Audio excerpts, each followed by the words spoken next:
With the wires ran, this is the end result. Let me explain how it went down. We talked about the wire coming through this hole here, through the track here, similar to the P300 from the back. My ground point is right here. There was already a threaded hole. I took an M6, took the posi ground brush, cleaned off the hole, added their star washer, put a screw in place, ground's taken care of. All my signal wires ran up. There's a big air conditioning duct right here that they tuck in through, come in behind into the dash, and everything gets executed inside of this hole. The base knob for the P300 ended up right here on this knockout. And then the last step in this equation is getting the power connected.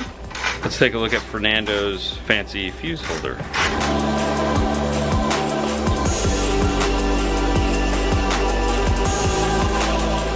So it attaches here with a screw, and then this bracket will come off, but each one of these fuses, these are the Stinger fuses, these will disconnect from their mounts and are easily removable. So you can remove the whole bracket without actually removing the fuse holders if you need to. He's also labeled the fuse holders, what they go to, both on the input and output, just in case someone were to take these apart, they could get the right fuses into their spots. The wires come up along the side here and go into a grommet in the firewall right next to the brake booster there. The last step will be connecting both of these up to the positive terminal here.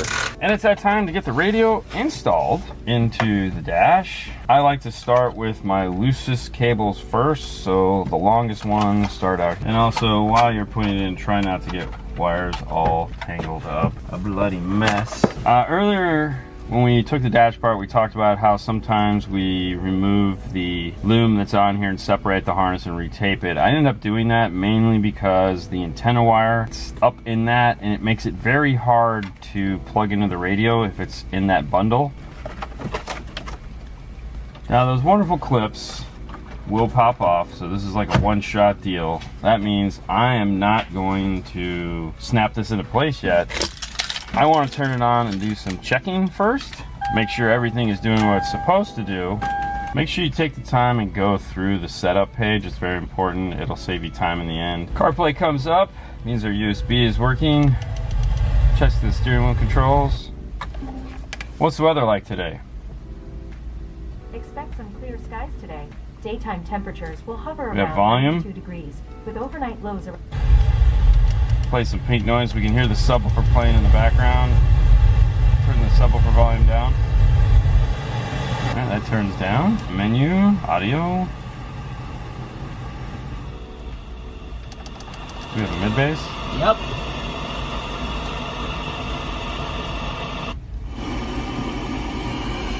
Both speakers on my side.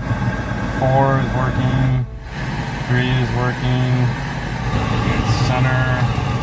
Turn this down, go back, go into my crossovers. The rear is a 6.5, front is a 6x9. It has a large, we're just gonna call it a large format tweeter. Lower doors on both. Subwoofer is an 8-inch. Then we'll go into the actual crossovers. Rear, I'm gonna turn those down because they're not amps and they're using deck power. When you use deck power, the deck power will seem hotter. It's on a different volume curve, so from 0 to all the way up is different on deck power than it is on the preamp, so it's easier just to gain it down.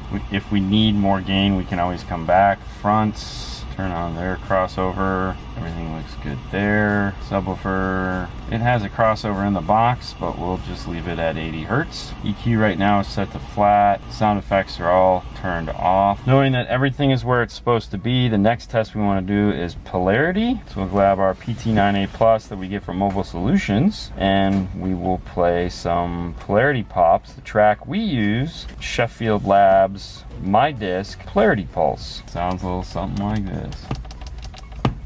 What are you getting? Green.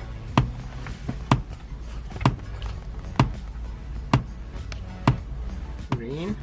Green. Green. Green. And I get green on the rear door. That means all our speakers are moving positively or out this way. If they were moving red, they'd be moving down. It wouldn't matter. We just want them all to play in the same direction, which is key, and it's doing that. So now we go through the mental checklist on our head. Fernando, we've the steering wheel control. Yes. It works. We've tested the microphone, it works. We're plugged into the USB, it's working. Balance and faders operating properly. Polarity speakers are moving the way they're supposed to, or the way we want them to, I should say. This does not have a backup camera built into the radio, so we don't need to do any testing for that. That means that at this point we can snap this all back together, put our 4 10mm screws in, and then we will proceed to start level matching, equalizing, which you'll see right now. All right, so let's go over our goal as far as how we're wanting this to sound. One, dynamic, full, all that. That's a gimme. We want it to do all that. 4-channel amplifier powering the front. That gives us independent level control between the 2.5 and the 6x9. 6.5 in the rear, powered off the radio. The radio gives us, through the crossover section, fine-tuned control there. What we want to do is balance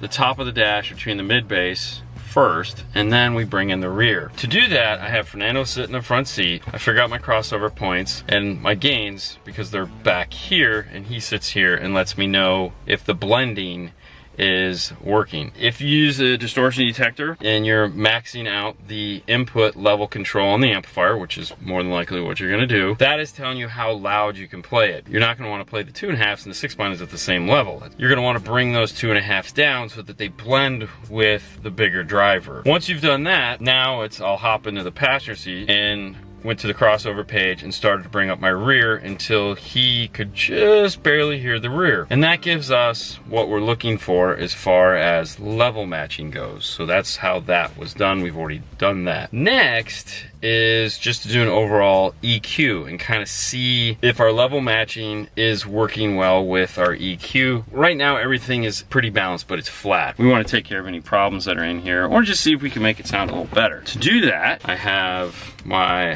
iTest mic on my iPad running the Studio 6 RTA software. I'm gonna set it right here on the dash. Already have the EQ loaded. I'm gonna play pink noise.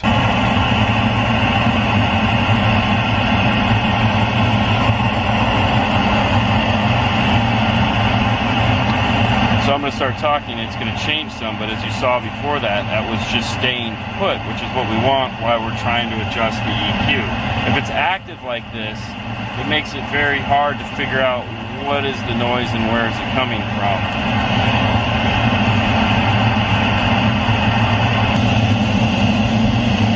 Once I have a starting point, so to speak, I'm going to put it in memory. I'm also going to apply it to all sources, just in case something else goes weird. I can always go to a different source and grab this. Now it's time to switch to some regular music that I know, and that's the key. You want to play music that you know, and make sure that you like the way it sounds.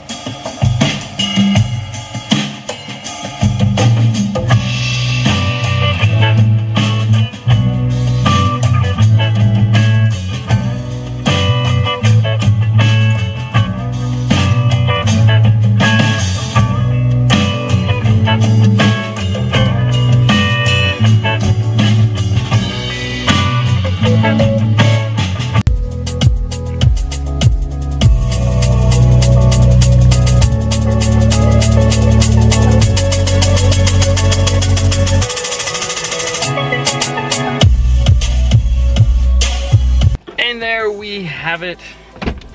Spent some time. Fernando's been in and out, as you see, sitting here waiting patiently. What'd you think, Fernando? I like it. That sounds good. Yeah, it's not bad. It's very nice. It's got a good front sound stage to it. Lots of power, sounding good. We got a good amount of bass in there.